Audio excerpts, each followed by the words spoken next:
say you've got to follow that, haven't you? He's already said lots. If I'm out of questions, and he said all nice things.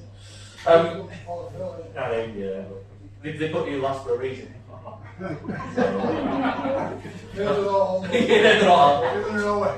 So obviously, a lot of people before you've talked about what the club means to them and the impact it had. But from you, what sort of impact did Keighley have on you when you were here and then afterwards? I suppose. So I signed here. That was 78, 79. Sounds a long time ago, doesn't it? And I'm immensely proud. Like Pete will tell you, Keighley guy, and you sign for your hometown club. That's what you want to do. And I went away and played elsewhere for 6 or 7 years, and then I came back. Did 3 years here as a player before I retired, and then eventually got involved coaching. And actually, Peter's the one that got me involved in professional coaching. Because Peter got the job at Featherstone Rovers and asked me to go with him and coach the under-21s there. So I did, and that's how I got into games. So I owe Peter for that. And then I got eventually got coached at Halifax Blue Sox under-21s, and then I got the job here. Again, local guy, massive respect for the late Neil Spencer, Moorby's here, and Colin Farrer, who's still around is Colin, and they put some faith in me and gave me the head coach's job. So myself, Paul Moses was here, Paul Royston was here. We got involved, and there wasn't a lot of money, but we just did it on. We signed people that we thought were the right people that would buy into what we wanted to do with a bit of passion, a bit of aggression, whatever, all the ingredients, and it worked. So we won the grand final in 2003. So just very proud as a player and a coach to be part of all that, to be honest. It's a big thing, yeah. So yeah, well done for that one.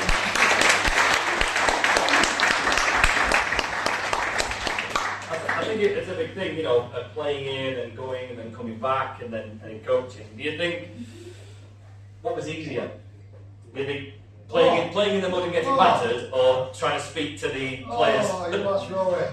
Playing. Because as a player, you bother about yourself.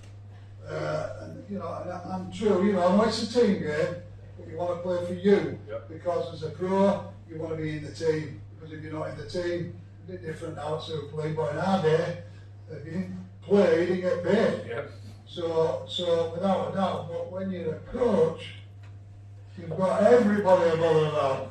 Not just the players, the wife, the girlfriends. Why are you picking him and all that? So I'm sure Phil will tell you that. There's a lot of stress, far more stress involved when you're coaching, because there's a bigger picture in there, and everybody's got an opinion, and that's fair enough, like we all have. But there's reasons why he's not playing, or he's playing there, and there's reasons that the speckies don't know, but you get flack for it, So and I know that that's part and parcel.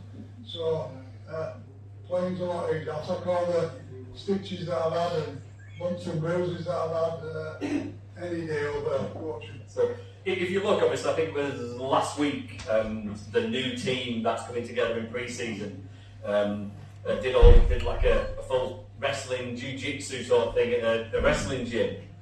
Is that something you even sort of considered back in your day, getting them in, getting wrestling? I think it would just be a punch-up in them.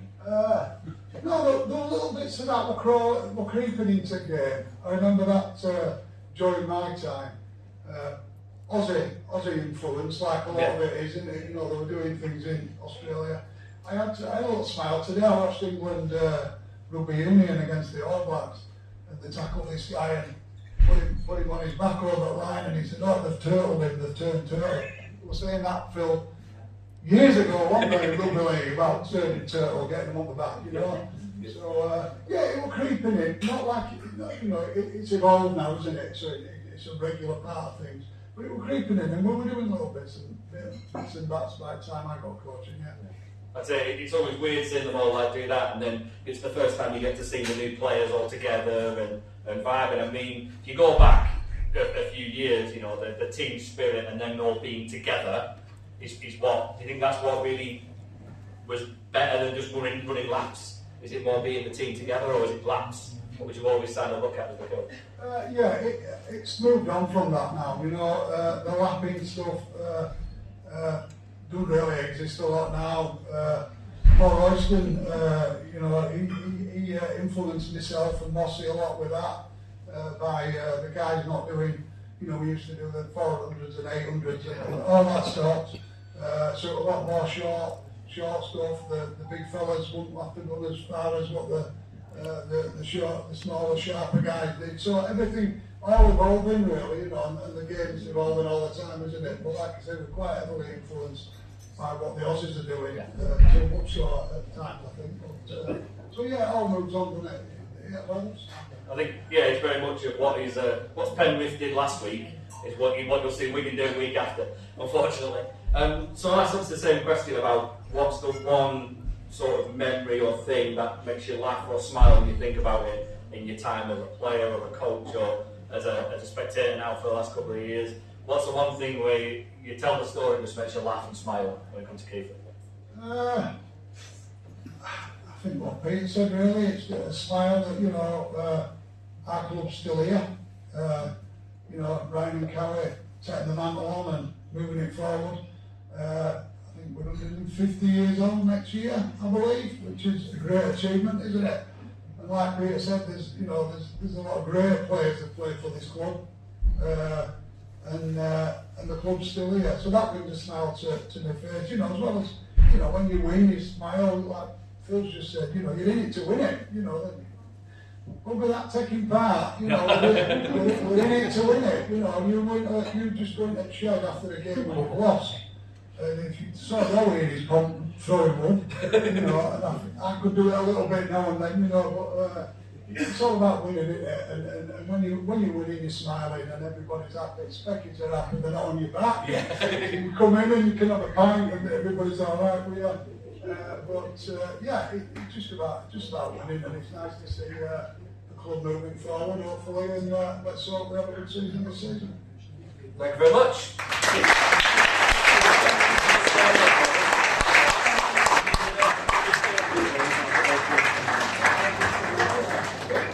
Just one more. Sorry, there's one thing that I feel is important to tell you.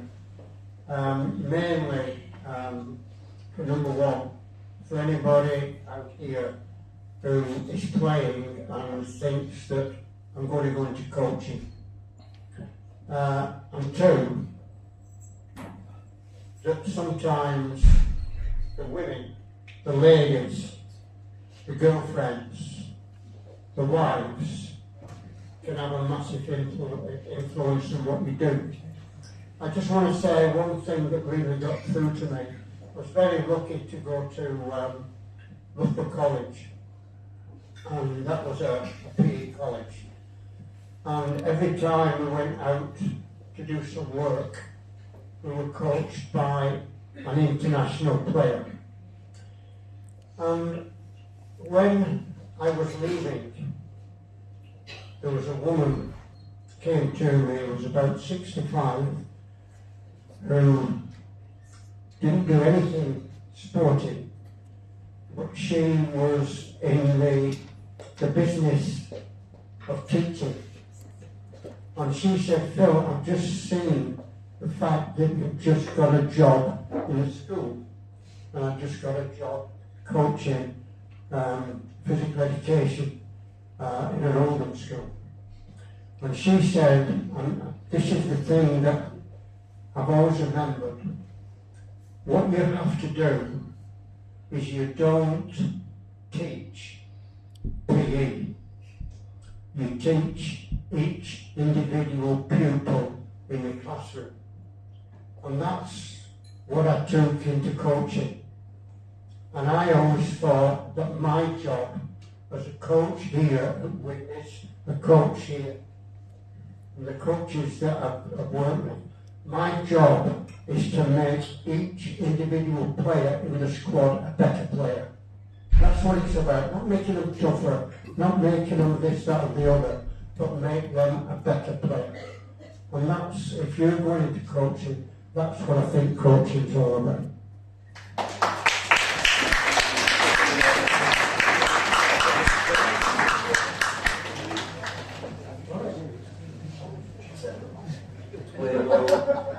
Peter, how are you?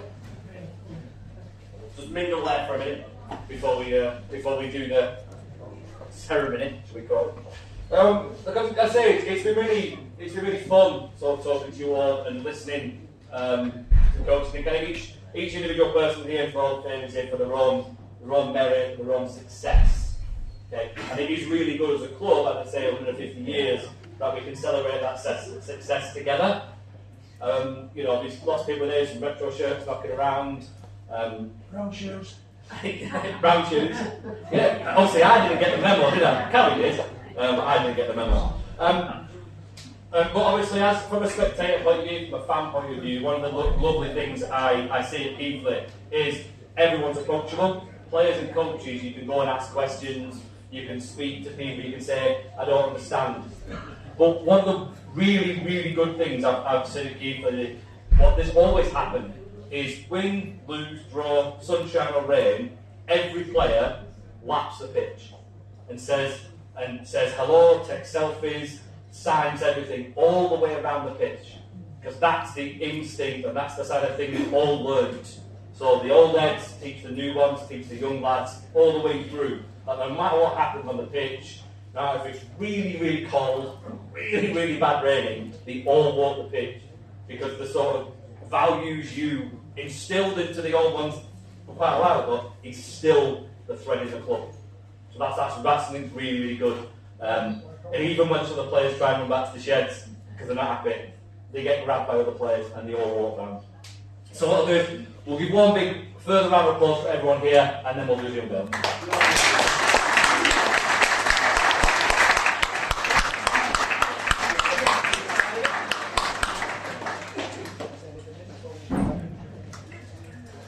Yeah, I'd just like to wish Gary all the best. That's the thought is.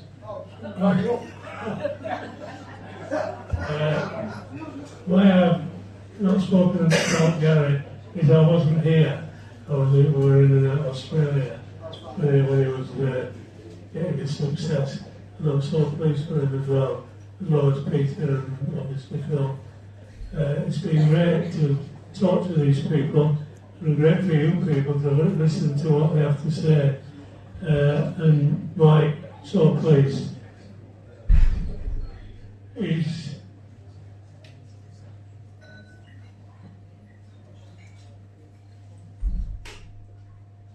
going through a lot of stress. And I hope he'll be good again. Thanks.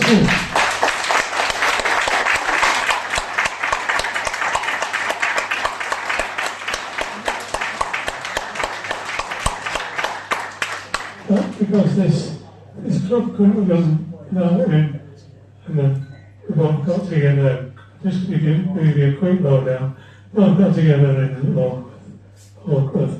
Mike sorted out Magnet, we got 50 grand, and never knew nothing about that.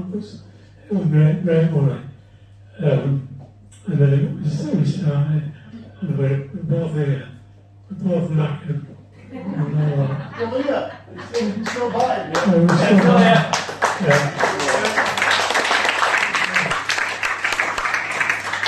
So it's great for him, as well as these lads. This is what it's about.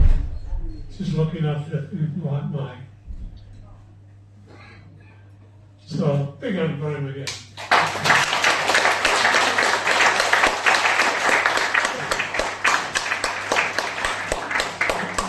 Where we got it, because I want to give a bit of praise as well.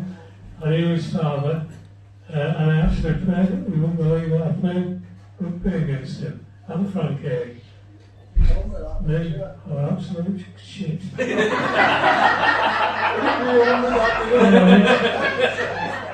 think we all these players I used to see like Mike Keighley and Terry Andre, who turned out to be the best player, playing against these people. I thought I'm never going to like this. So I signed up as a waiter in the shoulder and one away. I worked for Jack Holmes. Thanks a lot, everyone. Thanks.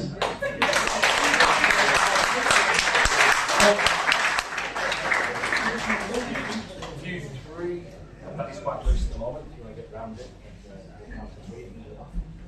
you're in there. I hope it is. We've got the wrong one. So what I'll do is, if you are sat down or perched and able to do so, please stand. We are inducting our 3 players now into the Hall of Fame. It's like national anthem, isn't it? Don't worry, I will not sing. So it gives me great pride and honour to induct the 3 players in the Hall of Fame. Get one job. Don't touch the clock. Peter Owen, Bill Allen, and Gary Moorby. Welcome to the Hall of Fame.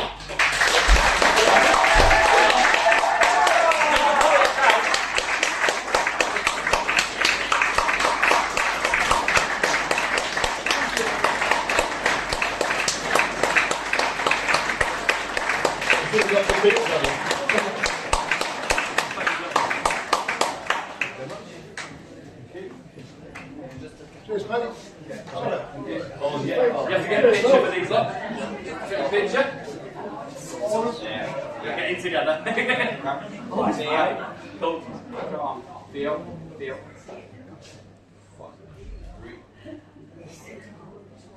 Thank you. So we'll put some music on now, food shortly. Food's about 10 minutes. Give yourself time to get them a drink and chat to these Hall of Fame heroes now. About their time. Thank you very much, everybody.